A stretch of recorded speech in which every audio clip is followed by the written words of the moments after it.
প্রিয় ভাই বোনেরা, যদি জেনে থাকেন ভালো কথা, আর যদি জেনে না থাকেন তাহলে জেনে নিন।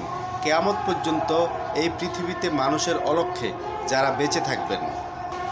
1 নম্বরে হজরত ঈসা আলাইসাল্লাম কিয়ামত পর্যন্ত বেঁচে থাকবেন। আল্লাহ রাব্বুল আলামিন হজরত ঈসা আলাইসাল্লামকে চতুর্থ আসমানে উঠিয়ে নিয়ে গিয়েছেন জীবিত অবস্থায়, এবং কিয়ামতের পূর্বে আবার দুনিয়াতে আল্লাহ রাব্বুল আলামিন হজরত ঈসা আলাইসাল্লামকে প্রেরণ করবেন, তবে নবী হিসাবে নয়, আমার প্রিয় নবী হজরত মুহাম্মদ সাল্লাল্লাহু আলাইহি সাল্লামের উম্মত হিসাবে। এই কথাটা পবিত্র কোরআন ও হাদিস দ্বারা প্রমাণিত। 2 নম্বর হজরত খিজির আলাইসাল্লাম কিয়ামত পর্যন্ত জীবিত থাকবেন, তবে ওনার ব্যাপারে জীবিত থাকার ব্যাপারে বিভিন্ন মতভেদ আছে। মশহুর মতভেদ অনুযায়ী আলেমগণ বলেছেন উনি কিয়ামত পর্যন্ত জীবিত থাকবেন। হজরত খিজির আলাইসাল্লাম ছিলেন একজন আল্লাহর ওলি। হজরত মুসা আলাইসাল্লামের জমানায় হজরত খিজির আলাইসাল্লাম ছিলেন একজন আল্লাহর ওলি। তিনি কিয়ামত পর্যন্ত জীবিত থাকবেন আল্লাহর হুকুমে। 3 নম্বরে কিয়ামতের পূর্বে যে দাজ্জালের কথা বলা হয়েছে, কানা দাজ্জাল, অর্থাৎ তার কপালে একটি চোখ থাকবে, সে দাজ্জাল কিয়ামত পর্যন্ত জীবিত থাকবেন এবং কিয়ামতের পূর্বে এই পৃথিবীতে আবির্ভাব হবে।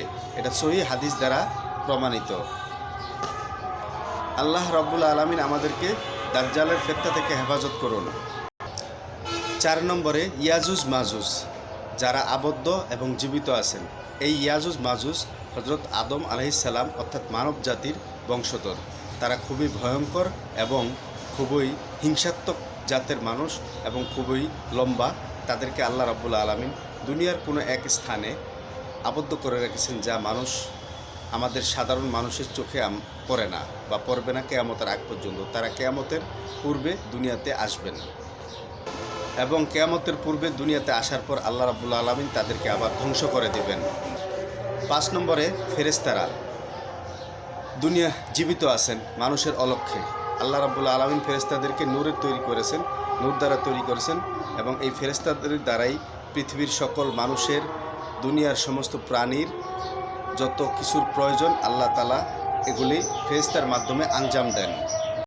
আর এই ফেরেশতারা যে জীবিত আছেন, নূরের ফেরেশতারা যে জীবিত আছেন, এটা কোরআন ও হাদিস দ্বারা প্রমাণিত। 6 নম্বরে ইবলিস শয়তান। ইবলিস শয়তান কিয়ামত পর্যন্ত জীবিত থাকবে। মানব জাতিকে পথভ্রষ্ট করার জন্য আল্লাহর কাছ থেকে সে কিয়ামত পর্যন্ত হায়াত চেয়ে নিয়ে এসেছে। তো এই শয়তান, ইবলিস শয়তান কিয়ামত পর্যন্ত জীবিত থাকবে। ইবলিস শয়তান কিয়ামত পর্যন্ত জীবিত থাকবে, এই কথাটা কোরআন ও হাদিসের ভাষ্য অনুযায়ী প্রমাণিত। আল্লাহ রাব্বুল আলামিন আমাদেরকে ইসলামী কিছু জ্ঞান জানার তৌফিক দান করুন এবং ইসলামী নিয়মকানুন মেনে চলার তৌফিক দান করুন। ভিডিওটি ভালো লাগলে অন্য ভাইকে জানার এবং দেখার সুযোগ করে দিবেন শেয়ার করে। আর এরকম সুন্দর ইসলামিক ভিডিও পেতে আমার আইডিটি ফলো করে আমার সাথে থাকবেন।